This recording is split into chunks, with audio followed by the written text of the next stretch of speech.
menceritakan sebuah film yang menurut saya film terseram di tahun 2019, di mana film ini menceritakan sekelompok anak muda yang hendak berlibur ke suatu tempat untuk menghabiskan libur musim panas, akan tetapi malah menjadi tumbal ritual sekte sesat yang berisi ritual-ritual aneh dan adegan-adegan yang sangat brutal. Pokoknya bakalan seru lah filmnya. Jadi tanpa berlama-lama, yang udah subscribe terima kasih. Film ini dimulai di mana ada seorang gadis cantik bernama Denny yang depresi dengan masalah yang menimpa keluarganya, di mana sang adik ditemukan bunuh diri setelah membunuh kedua orang tua mereka. Di sini kita akan diperlihatkan Denny menerima pesan-pesan aneh adiknya sebelum kematian keluarganya. Kejadian yang menimpa Denny membuat hubungannya dengan sang kekasih semakin retak, yaitu seorang mahasiswa tampan antropologi berbatang besar bernama Christian Hugos. Di sini Chris mulai tidak nyaman dengan perilaku Denny yang sebenarnya ingin segera memutuskan hubungan mereka. Tapi Chris bersabar dan menunggu Denny sedikit pulih dari kesedihannya. Pada suatu malam di sebuah klub, Denny mengetahui bahwa Christian and the gang, Mark dan George, diajak salah satu temannya yang berasal dari Swedia bernama Pep untuk menghadiri perayaan-perayaan di desa leluhurnya. Chris and the gang yang kebetulan sedang mempunyai tugas tesis kuliah dan belum selesai, mereka cukup excited untuk menjadikan perayaan itu bahan tesis mereka, karena perayaan ini hanya digelar beberapa tahun sekali. Denny yang tidak diberitahu dari awal merasa jengkel dan memproteskan hal tersebut. Sebagai permintaan maaf Chris, ia pun mengajak Denny untuk ikut bersamanya. Singkat cerita, mereka terbang ke Swedia dan tiba di pinggiran desa bernama Harga Singland.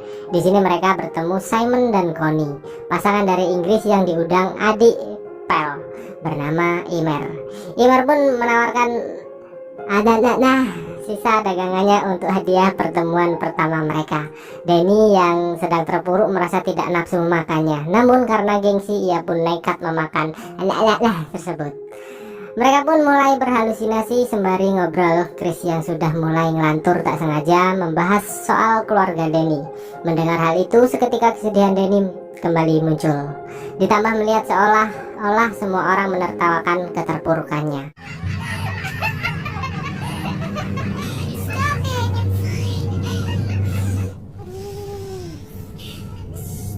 Ia berlari menjauhi keramaian, masuk ke hutan dan ditemukan dalam keadaan pingsan. Setelah Denny siuman, mereka pun melanjutkan perjalanan mereka. Setelah beberapa jam berjalan, mereka pun sampai di desa Harga Singland, di mana desa yang sangat indah yang dihuni penduduk berpakaian serba putih, ditambah langit yang begitu cerah seolah-olah menggambarkan keceriaan di tempat ini. Tanpa menyadari, tempat ini menyimpan sesuatu yang sangat-sangat mengerikan. Mereka disambut dengan ramah sembari Pel yang asik melepas rindu bersama keluarganya setelah sekian lama tidak berjumpa. Setelah acara makan bersama, si Pel menunjukkan tempat istirahat yang sangat estetik menurut saya. Di perjalanan kita akan diperlihatkan hal-hal aneh dari sebuah kuil berwarna kuning yang tidak boleh dimasuki, ditambah lukisan-lukisan cinta yang tidak masuk akal, sampai dinding-dinding tempat istirahat yang dipenuhi banyak lukisan-lukisan aneh. It's like another world.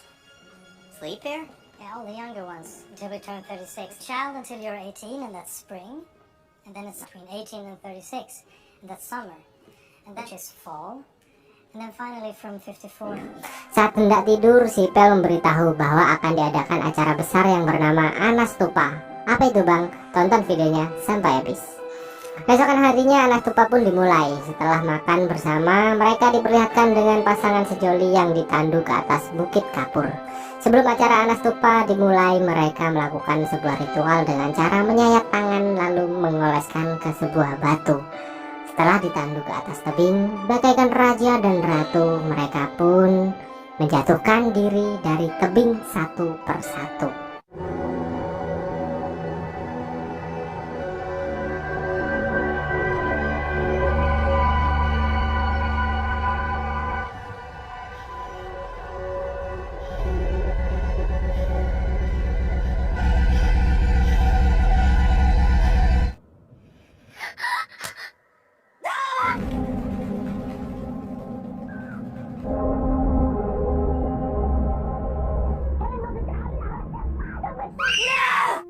Karena melihat kakek yang kesakitan, Al-Gojo menghampiri sembari membawa sebuah palu besar untuk menghantam kelapa si kakek hingga koit.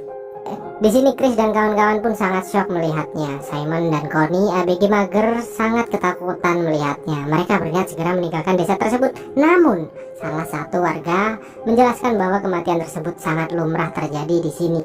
Sedikit informasi, anastupa adalah proses bunuh diri yang dilakukan saat seseorang menginjak umur 72 tahun dengan alasan tertentu, misalnya sakit kanker, diabetes, atau yang lainnya. Daripada jadi beban nyusahinnya kan, mending AFK aja loh, gitu kata publik. Connie dan Simon yang begitu sangat ketakutan dan ingin segera meninggalkan desa mengerikan ini. Connie yang selesai beres-beres segera mencari Simon yang tidak ada di ruangannya. Namun berbeda dengan George, karena kepentingan tesis kuliahnya, George jadi sangat tertarik dengan ritual-ritual di desa Harga Singlen ini. Lalu menemui salah satu perpustakawan dan mewawancarainya. Malam pun tiba, George yang semakin penasaran, ia pun nekat menyelinap ke salah satu ruangan yang menyimpan kitab keramat desa Harga Singlen. Dan tiba-tiba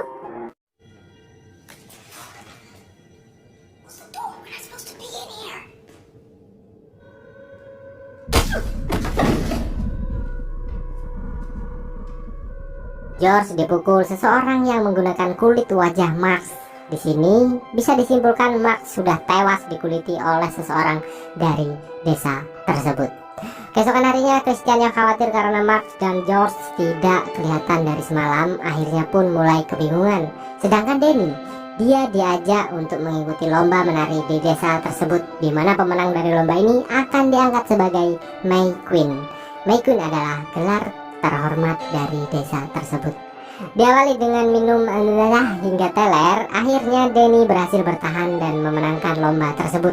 Dan saat itu juga Danny dinobatkan sebagai May Queen.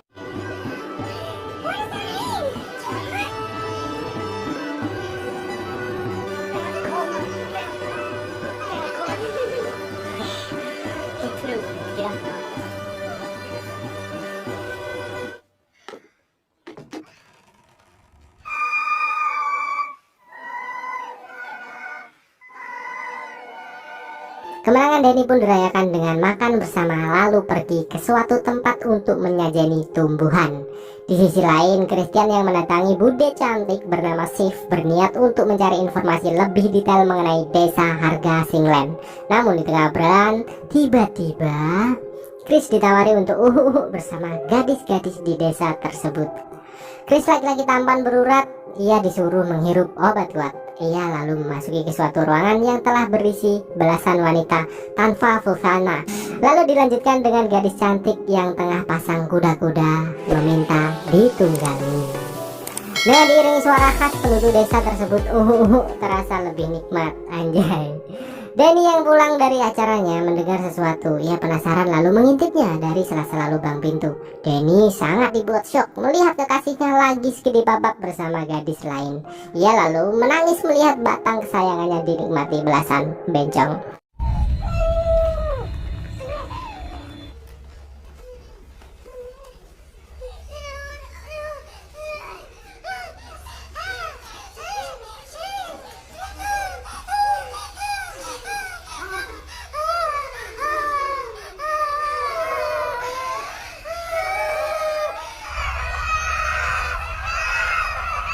Tapi anehnya, para pengikut itu menangis histeris sembari memeluk Danny. Chris yang sudah puas dan sedikit letoy obat kuatnya habis, ia segera meninggalkan ruangan tersebut dengan tekanjang bulat.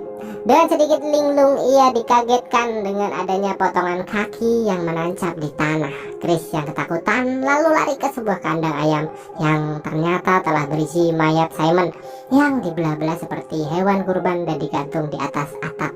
Tiba-tiba seseorang meniupkan sesuatu ke arah Chris sampai pingsan. Ketika bangun, Chris sudah dalam keadaan lumpuh.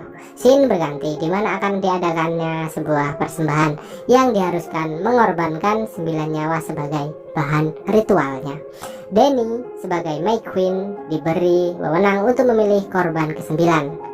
Karena Danny sangat kecewa melihat Chris skidi babak bersama gadis lain, ia pun dengan tegas menyebut nama Chris untuk tumbal selanjutnya. Setelah itu Chris dimasukkan ke sebuah tubuh beruang yang telah dimutilasi, lanjut dimasukkan ke salah satu ruangan yang berisi tumbal-tumbal lainnya.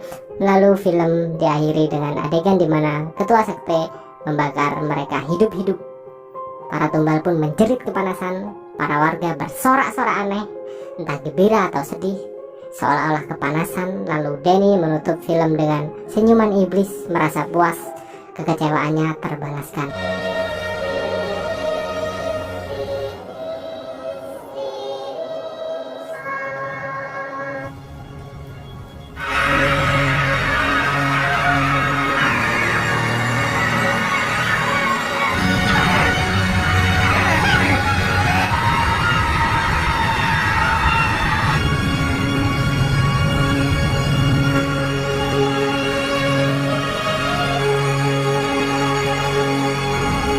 Lalu film pun tamat. Begitulah saudara-saudara akhir dari film Midsommar. Ngeri-ngeri sedep sih. Semoga kalian bahagia dengan konten ini dan menambah informasi film kalian.